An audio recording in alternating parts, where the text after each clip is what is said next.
Yeah, wagwan man, ladies and gentlemen.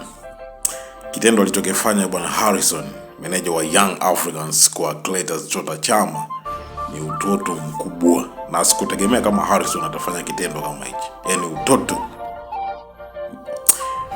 Mchezaji anatoka anaenda kurusha, anachukua mpira arushe. Wewe unamzuia. Kwa nini?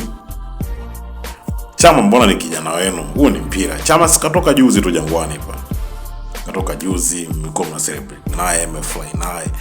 Why mtu mzima anakuangalia unafanya vitu kama hivi, mtu kama bwana Harrison? By the way, nilikuwa na mheshimu sana unyama, okay? Kwa hiki kitendo hapana. Sio kitendo kizuri. Kuna maisha baada ya hii motion ya pale uwanjani. Au sio? Kuna maisha baada ya hapo. Mbona haya mambo yalikuwa kufanyana wachezaji kwa wachezaji? Anamzuia wachezaji kwa wachezaji, angetoka alikuwa anamzuia ndani. Lakini unakuja kufanya wewe upo kwenye benchi kweli? Hiyo bwana Harrison mimi sijapendezewa. Na sio mimi tu, hata wadau wa soka pia. Au sio? Bwana, naitwa Zulu, sauti ya mtaa, usahau kunifollow.